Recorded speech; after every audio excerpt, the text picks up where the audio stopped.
Fossil Fighters. It's a game that came out in 2008 for the good old dual screen. What, you didn't know that's what DS stood for?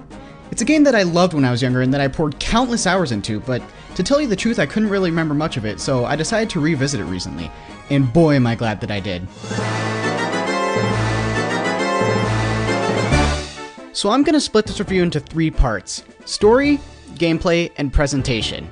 Let's start with the story. Now, because I think this is a great game that you all should play, I'm going to try my best to talk about this with the least amount of spoilers possible.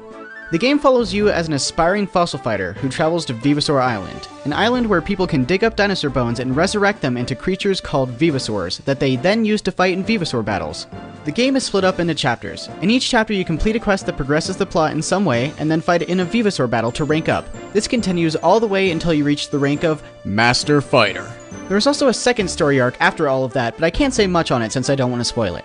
I really enjoy the writing in this game. Though the plot is pretty straightforward and predictable, it keeps my attention and entertains me. I also really like the characters in this game. Many of the characters have a lot of personality and feel very distinct from one another. This game's writing is also pretty funny, with it having many moments that made me laugh out loud.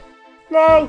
Something I love about the writing of this game is that it isn't afraid to be a bit weird or strange. Ghosts? Put them in! Fossilized sandals? Put them in! Sharks with dentures instead of real teeth? I mean, sure, if you really want to, put them in! That's about it for the plot, so let's move on to the gameplay. The core of this game is finding fossils, reviving them, and using the revived Vevasaurs for a battle. When in a dig site, which by the way is a special area for digging fossils, you can use your sonar to search for fossils. You can also find gems, but whenever you find a gem, you have to battle another fighter to keep it. When you find a fossil or gem, you can dig it up by mining while next to it. At first you can only see certain fossils with your sonar, but you can use money, which you can get from selling fossils or gems, to upgrade your sonar. This will allow you to see more types of fossils and even the element type of the fossil. After digging up a fossil, you have to clean said fossil. You clean fossils by using a stylus and the touchscreen of a DS. You use a drill and a hammer to clear all of the rock off of a fossil until time runs out or you clean it completely. In order to successfully clean a fossil, you have to clean it past a certain point. Fail to reach that point and the cleaning fails. You can stop cleaning after you reach that point, but the more you clean of a fossil, the stronger the Vevasaur the fossil belongs to will be. One thing I really like about the cleaning part of this game is that the drill leaves a lot of dust when destroying the rock, and in order to get rid of it, you have to blow on the microphone of the DS. This makes the whole cleaning process feel a lot more real, and I like seeing the microphone actually used in a good way. Not many DS games do that. After cleaning a fossil, you can use it to revive a Vevasaur or add it to an already revived Vevasaur. The catch is, you can only revive a Vevasaur if you have the skull. Any other fossil will be put into storage until you revive the Vevasaur with the skull.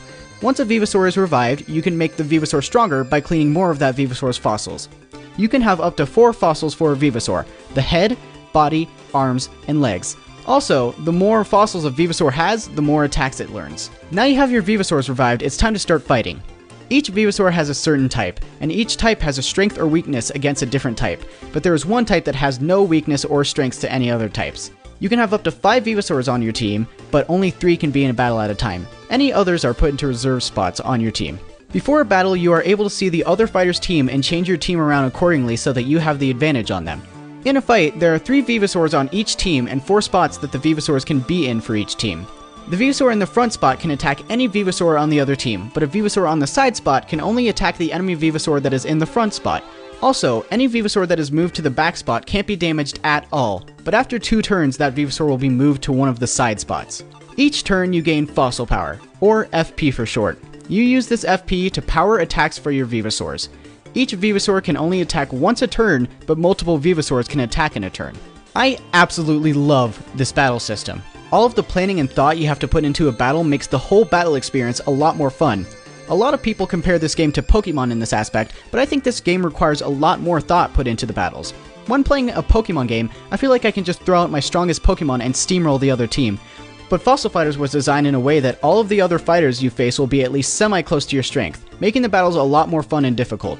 The fights get even more fun and difficult in the later level up battles. This is where they start putting rules into the battle, such as having to win in a certain amount of turns or having to win without one of your Vevasaurs dying. Another thing that I like about the gameplay is the lack of grinding. I'm not saying that having to grind in games is horrible, but I like the fact that you can, for the most part, complete this game without grinding. It makes the pace of the game pretty smooth and keeps the player entertained. And with that, let's move on to the presentation of the game. The very first thing I really liked about the presentation of the game was how you would customize your character.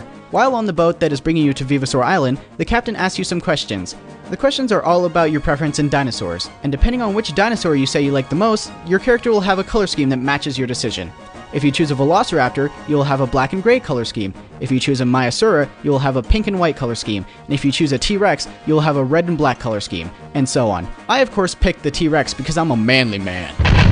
Anyway, I think this game is presented in a pretty good way. The graphics and music aren't really anything to write home about, but I think they match the feel of the game pretty well and bring life to the different areas of the game. There are some tracks of the soundtrack that I like a lot, but that may just be nostalgia talking since that's the part of the game that I remember most from when I was younger. One of my favorite parts of the game's visuals is how each Venusaur has an animation for its attacks. This is something I've wanted from games for a long time. I know Pokemon kind of had this with Pokemon Colosseum, Pokemon Battle Revolution, and the new Pokken, but it just feels so much better when it's put into a full game with actual story. Something else I like is that each Venusaur's attacks have custom names for the Venusaur. This isn't too big of a deal, but I like the extra work that they put into it instead of having each Venusaur just have the same moves.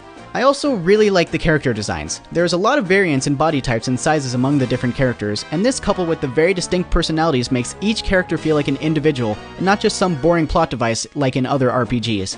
The design of the Venusaurs themselves could be more unique and varied, but I'm fine with how they look now. So in conclusion, I would say Fossil Fighters is a good game, but video games are for nerds, and I ain't no nerd. I have to go get that now.